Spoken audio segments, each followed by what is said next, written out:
मानव बनाता है।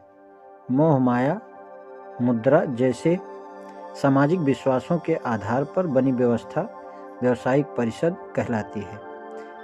इसमें पूर्व लिखित कानून व्यवस्था लागू होती है, जिसे धर्म भी कहा गया है। आज के समय ये रिलीजन व संविधान के नाम से जाना जाता है। ईस्ट इंडिया कंपनी की व्यावसायिक परिषद द्वारा लागू शिक्षा व्यवस्था, जो बाद में कॉमनवेल्थ और आज के समय के ग्लोबल एजुकेशन सिस्टम के नाम से जानी जाती थी, सिर्फ पूर्व लिखित कानून व्यवस्था यानी धर्म को ही सभ्य मानती है।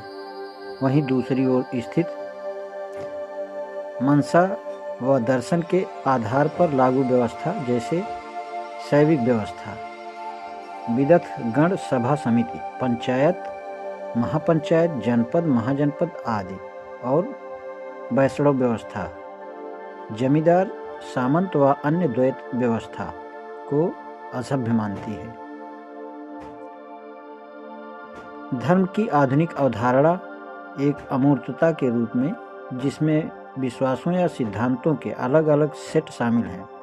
अंग्रेजी भाषा में एक हालिया आविष्कार है। प्रोटेस्टेंट सुधार के दौरान ईसाई जगत के विभाजन और अन्वेषण के युग में वैश्वीकरण, जिसमें गैर यूरोपीय भाषाओं के साथ कई विदेशी संस्कृतियों के संपर्क शामिल थे, के कारण इस तरह का उपयोग 17वीं शताब्दी के ग्रंथों के साथ शुरू हुआ।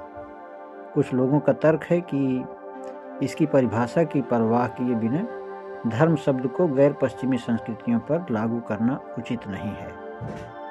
दूसरों का तर्क है कि गैर पश्चिमी संस्कृतियों पर धर्म का उपयोग करने से लोग क्या करते हैं और क्या विश्वास करते हैं, यह विकृत हो जाता है।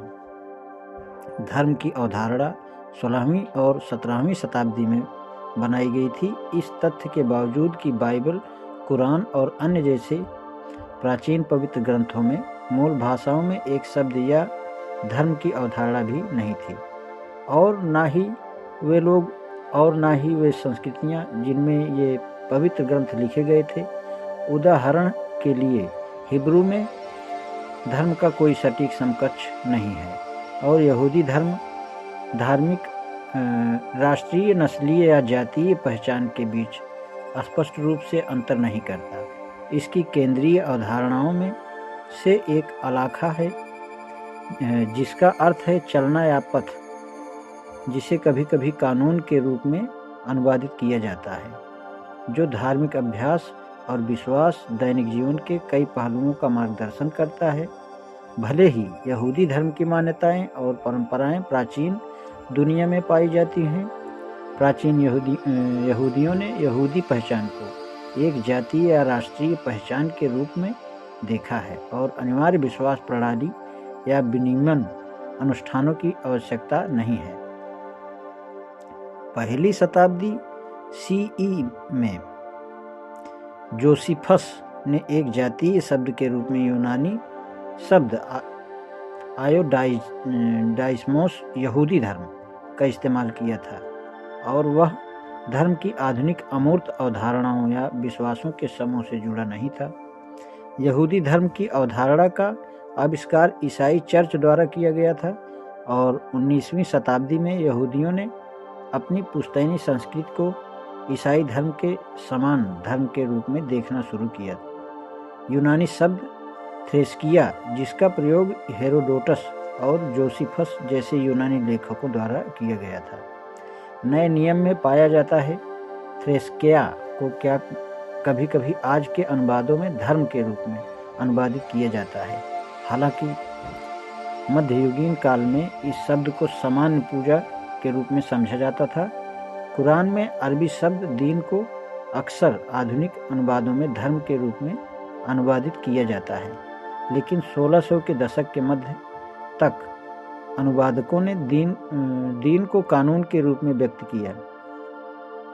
संस्कृत शब्द धर्म, जिसे कभी कभी धर्म के रूप में अनुवादित किया जाता है, इसका अर्थ कानूनी भी है।